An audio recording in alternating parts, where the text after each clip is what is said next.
أعوذ بالله من الشيطان الرجيم. بسم الله الرحمن الرحيم.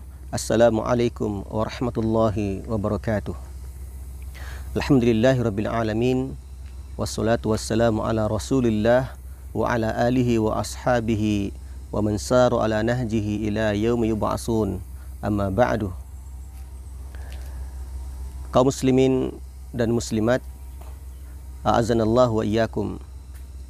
Alhamdulillah, kita bersyukur kepada Allah Subhanahu wa taala bahwa Allah Subhanahu wa taala masih memberikan kehidupan kepada kita.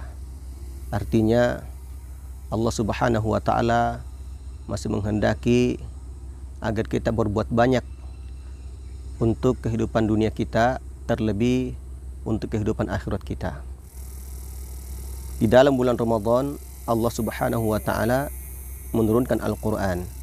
Sebagaimana Allah Subhanahu wa taala berfirman, Syahrul Ramadan alladzi unzila fihi al-Qur'an. Ya, bulan Ramadan di mana di dalam bulan Ramadan tersebut Allah Subhanahu wa taala menurunkan Al-Qur'an. Ketika Al-Qur'an diturunkan di bulan Ramadan, maka bulan Ramadan menjadi Sayyidus Suhur, bulan yang terbaik atau penghulu seluruh bulan yang ada. Ketika Allah Subhanahu wa taala menurunkan Al-Qur'an kepada Rasulullah sallallahu alaihi wasallam, maka Rasulullah sallallahu alaihi wasallam mendapatkan kemuliaan Sayyidul Anbiya'i wal Mursalin, penghulu para nabi dan rasul. Dan semoga kita semua adalah termasuk khairun nas, kita mempelajari dan mengajarkan Al-Qur'an. Sebagaimana Rasulullah sallallahu alaihi wasallam bersabda, khairukum man ta'allama al-Qur'an wa 'allamahu. Sebaik-baik kalian adalah yang mempelajari Al-Qur'an dan mengajarkannya. Kaum muslimin dan muslimat yang dimuliakan Allah Subhanahu wa taala, membaca Al-Qur'an akan mendapatkan satu pahala setiap hurufnya. Man qara'a harfan min kitabillah falahu hasanatun wal hasanatu bi asyri amsalihha. Dan satu kebaikan itu akan dilipat gandakan menjadi 10 kali lipat. Bahkan 10 kali lipat itu akan dilipat gandakan menjadi 700 kali lipat.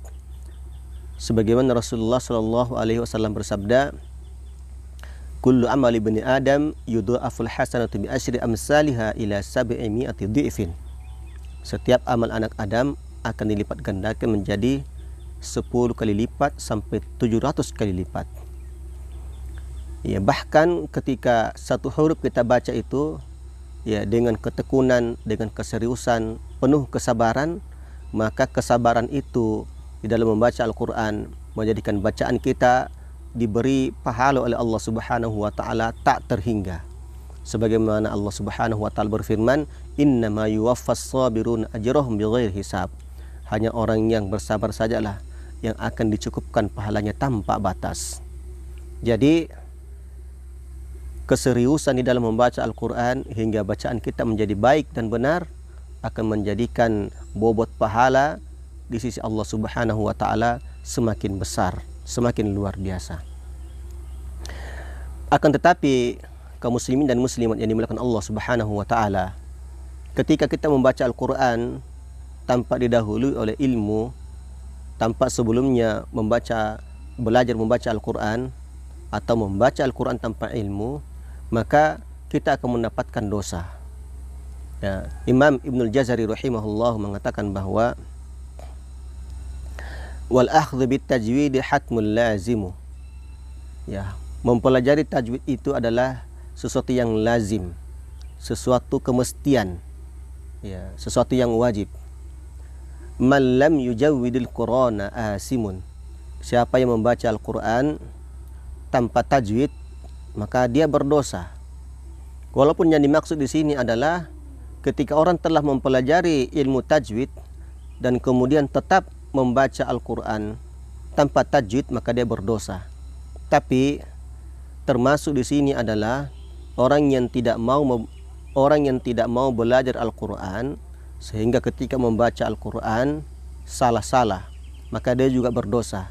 Berdosa karena tidak ada uzur di sana. Ya, memang dia belum belajar Al-Quran. Padahal Rasulullah Shallallahu Alaihi Wasallam bersabda, "Talabul ilmi faridatun ala kulli muslim."